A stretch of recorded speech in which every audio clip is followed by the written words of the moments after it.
What's going on, guys, and welcome back to your Vancouver Canucks franchise mode. After our Stanley Cup winning year, we started off with a little bit of a Stanley Cup hangover. I mean, 4-4-2. It's not the greatest start to a year, but I'm not going to panic quite yet.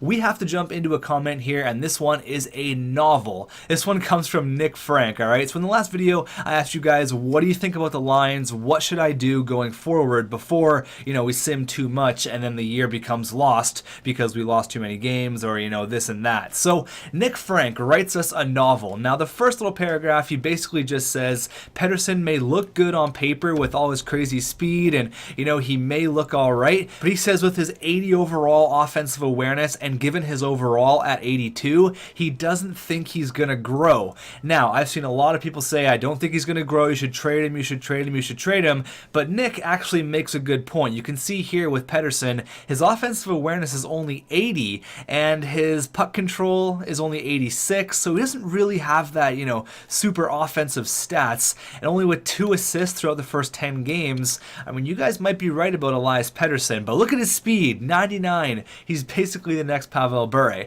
Now back to Nick's comment here. He says it's in my best interest to package him for someone who is a bona fide right-handed winger with good offensive awareness and puck skills who can really boost Jack Hughes, or move Kane down and pull Jack Hughes up to the second line.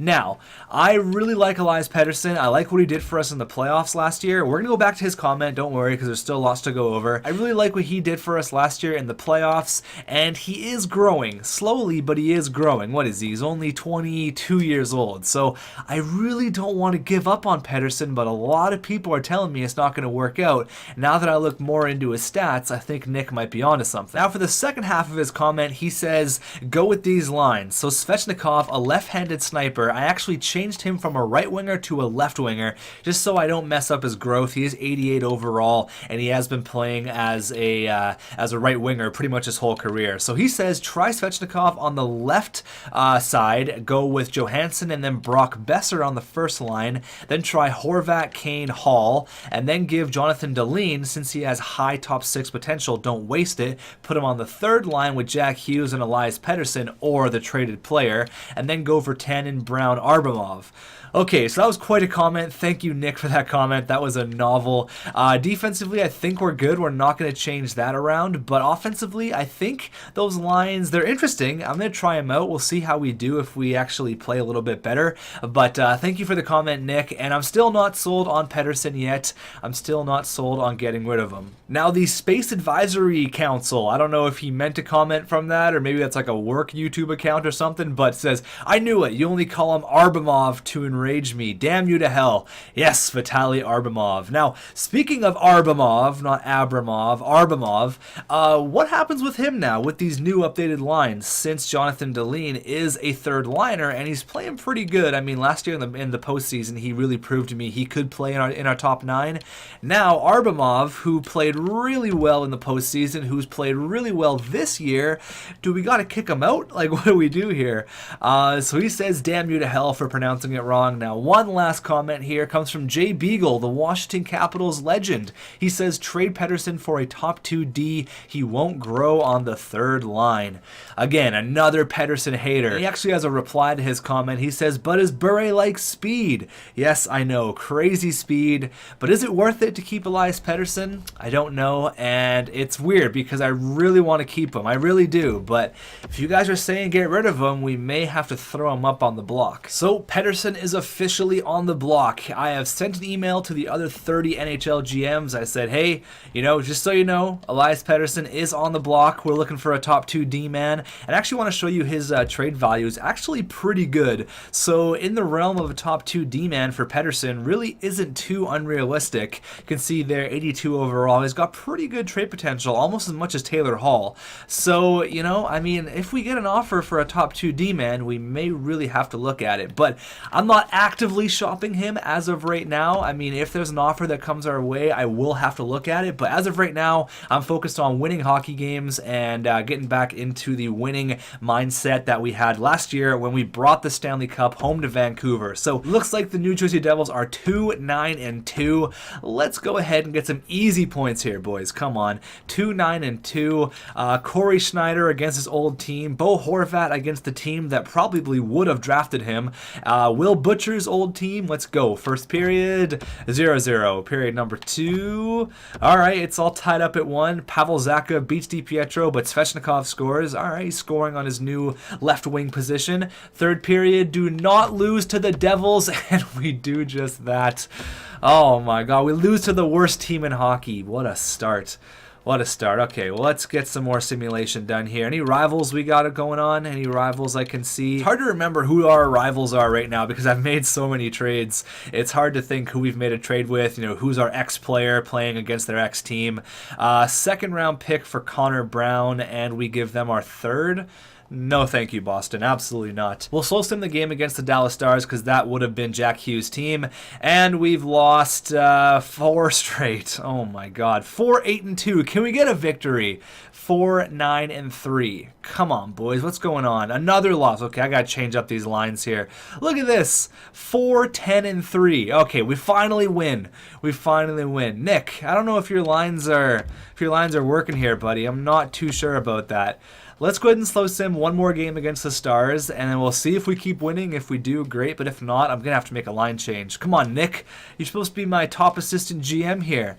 These lines aren't really working. First period up against the Stars, and it's a 1-0 game. Brock Besser, period number 2. All right, we got 3-0. Connor Brown and Jonathan Deline, and 4-1. Jonathan Deline gets 2, but Tyler Seguin breaks the shutout. Okay, we've won back-to-back games, all right? Don't smash the panic button quite yet. But going on that huge losing streak, 1, 2, 3, 4, 5, 6, 7 games in a row we lost. That's gonna hurt. We need to regain those points here. Okay, a 4-2 loss. I gotta make a line change after this Stars game here. If we win, okay, we beat the Stars. I keep saying I want to make a line change, and then we win. Up against Tampa, do we win against a really good team in Tampa Bay? We're probably gonna lose. There you go, 3-1 loss. All right, let me make a line change here. Something's not working. All right, so Pettersson is going to get the third line center position where Jack Hughes is going to be a big player on the first line right wing. Just for right now. It's not going to stunt his growth for 10 or 15 games. If he does like it there, you may have to see us throw him in the middle and we'll work something out. But as of right now, I think we're going to go Horvat, Jack Hughes, and then Taylor Hall. Try to change it up a little bit. Something's got to give here. Those losing streaks really take a toll on you. And I don't want to be in the position where, you know, in the last month of the year, we're struggling to get points because we lost all these games in the first few months. So let's see if these line changes make any difference. There you go, a big 5-1 victory against Erik Karlsson and the Ottawa Senators. Another victory. I'm sorry, Nick. Maybe your lines weren't exactly what we needed. Roster management, that's fine. Another win. There, 5-0. There you go. This is how we should be playing right now. Florida, another victory. There you go. Maybe Jack Hughes is meant to be on the second line. First overall pick playing on the third line. What am I doing? Can we get back to 500 hockey? There you go. Well, not quite 500, but pretty close. So that's 5 games in a row that we've won, and we've scored 5 goals 3 times. So that's pretty impressive. I mean, we're scoring here, which is good because we were doing really shitty earlier, like really shitty, terribly, honestly. That's another victory. All right, Nick, you're fired as an assistant GM. I'm sorry. I'm just playing around. But again, look at that. Another victory since I changed up the lines. Another one. DJ Khaled, another one. DJ Khaled's over here. Another one. Another victory against another one. There you go. 16, 12, and 3. Another one against Colorado. Come on. You could do it. You could do it. Beat the Avs. Another one. There you go. That's 5, 6, 7, 8, 9, 10 in a row, fellas. 10 in a row. 10 games in a row we have just won. Let's see here. I just want to make sure my math's right. It should say, where is it? Yeah, the Canucks are red hot over that win over the Avalanche, making it 10 games in a row. Okay, so made a line change, you win 10 games in a row. Seems like a pretty good deal to me. Let's have a look at points here. Let's see how Jack Hughes is doing on the second line pairing. Looks like Arjo leading our team once again. No surprise there. He's got 28 and 32. Besser's got 26. Shattenkirk's got 23. Svechnikov's leading the way with 13 goals with Brock Besser, 21 points. So points are pretty spread out. Jack Hughes has 18 points. He's up to an 82. He was an 80 overall before I moved him up. He's really enjoying getting those top 6 minutes. And you can see, you guys might be right about this Elias Pettersson guy. 8 points in 32 games. He's a -4. I just don't know about that guy. So let's see if we can keep the winning streak alive here against these Chicago Blackhawks, all right? We're going to slow sim this game. You know what? Actually, I'm not. We haven't lost yet in 10 games. I haven't slow simmed any of those games. So let's not jinx it here. I probably jinxed it because I said the L word. No, another one. That's 11 in a row. That's 11. Can we make it an entire month? That would just be epic. Oh my god, that would be crazy. An entire month with no losses. Let's go to the SHL for a bit here. Let's scout some players up in the Scandinavian area. Can we make it another one? No, Calgary. Oh, the Calgary Flames. That is unfortunate. But you know what? We won 11 straight. I can't really complain about that. Now, the worst thing for us to do right now is to go on a big losing streak. We do not want that. After winning a ton of games, going on a losing streak is not okay. There you go. Back-to-back victories after a loss. Can we make it 3 in a row since coming back from the L?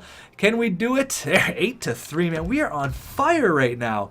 All right, Nick, I'm sorry, buddy. I like you. You know, you're a good assistant GM, but please don't ever give me any more line advice. We've won a shitload of hockey games right now. Let's go up against Ryan Johansson's old team. Nashville is in our home barn against the Stanley Cup champion Vancouver Canucks. First period, 2-0. Sorry, I thought I saw 1 there. Taylor Hall and Jake Vertan, and there you go, Jake on the 4th line. Period number 2, 2-0 going into the 3rd, and we get 1. They get 1 as well. Ex-Vancouver Canuck Nick Bonino. He scores a big goal there, and Chris Tanev scores for us, pinching in there, scoring right above the crease, and we win 3-1. We win again, another victory. Let's get one more month of simulation done going into the new year. It's now 2022. Can we continue on with our hot play in the new year? Starting off with a loss. Not great. Another loss. What's going on here? 2022 is not very kind to us. Beat the Knights. There you go, 3-2. 23, 15, and 3. Now, our record doesn't look that impressive considering we won 11 in a row. What's going on here? Come on, you guys all hung over from the new year? That's unacceptable. Come on, what's going on? Couple of losses. There you go. Get back on the winning train. Ooh, all right. Interesting start here. We're playing a lot better in December. A lot better in December. You know what? I'm going to stop what I'm doing here. We're going to go look at some options for trades, see about some top 2 defensemen, see what's out there, and possibly move Elias Pettersson. Let's have a look. We tried to acquire this guy last year. It wasn't working out. I'm going to try one more time here. The thing that scares me, though, he's up to 92, which is like franchise D-man, which is awesome. But he's on a 1-year contract, so he's on a contract year. He's going to want like 8 or 9 million for next year. So if we do acquire Seth Jones, all right, for Pettersson, a first, and Park, which was the 3rd round pick, we actually got a pretty decent amount of trade value. If we trade all these 3 players, which I don't think is going to go through, we're going to have to add a bit more.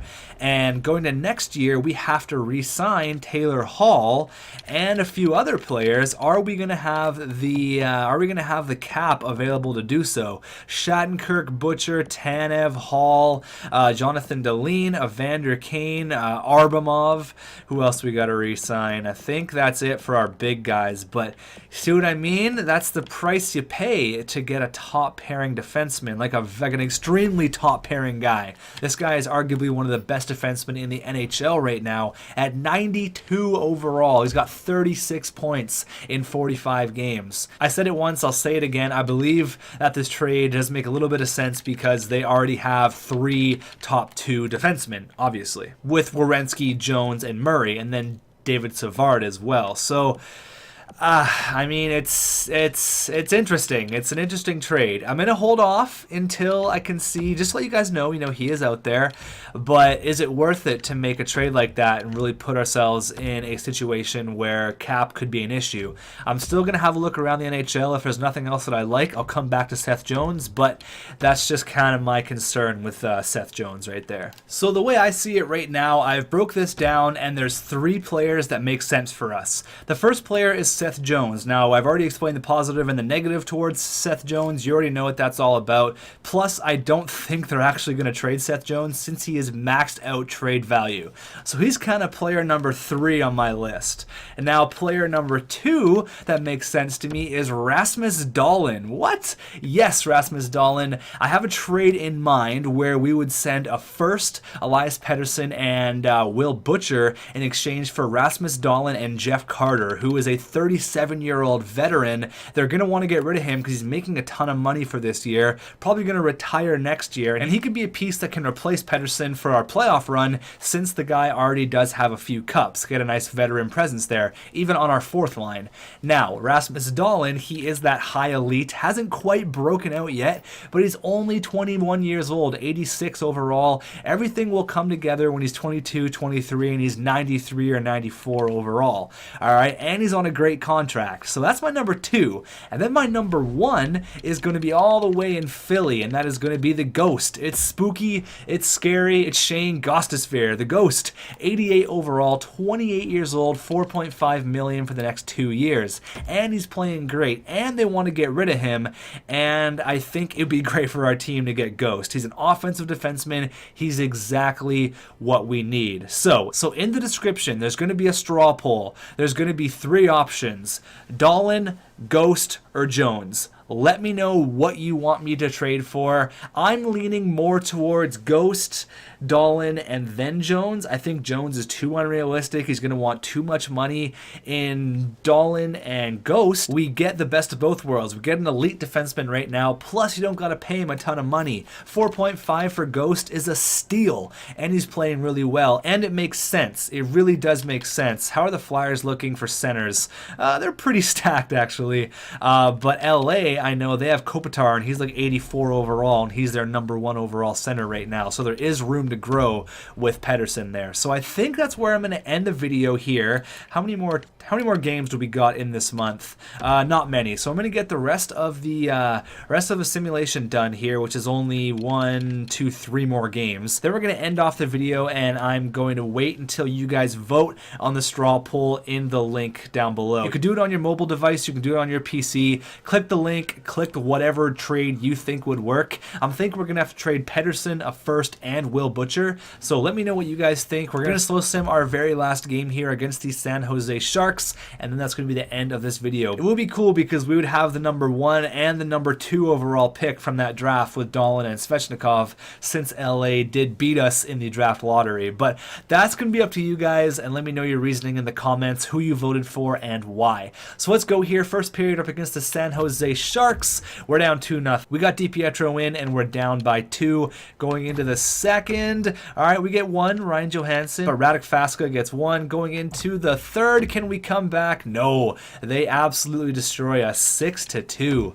Alright, this has been a really weird episode. It's like we've been really low, then really high, and now we're kind of on like a weird pace where we're like a 500 team after winning 12 or 11 in a row, whatever it was. So that's going to be it for this video. Let's go ahead and have a look at the stats, and then I will end this video off. So Ryan Johansson leading the way as per usual. He's got 44 and 49. Shattenkirk with 38. Brock Besser with 37. Svech with 33. Taylor Hall with 33. Kane with 29. So right now, I mean, Hall's kind of on the same pace as Evander Kane, but Hall's getting paid $8 million and Evander Kane's getting paid 4.6. But you know what? Doesn't really matter because Taylor Hall had that epic Stanley Cup winning goal for us. Arbamov on the 4th line doing pretty good.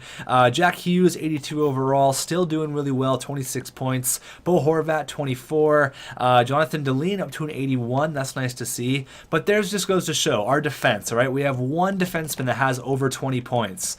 and that's it, right? So, I mean, we could really use a top pairing defenseman. You guys have told me for years, and I'm starting to agree and starting to understand why you guys would think that. Pettersson, 14 points in 49 games. I agree. We got to get rid of this guy. I agree with you. I'm sorry I ever judged you guys wrong for wanting me to get rid of Elias Pettersson, but Michael DiPietro not doing that great as a backup, 2-7. And for the entire NHL, let's have a look at rookie skaters, see if there's any crazy rookies out there. Valimaki, he was the 2017 first overall pick by the Flames, and then a bunch of guys here, 69 overall, and he cracked the NHL roster.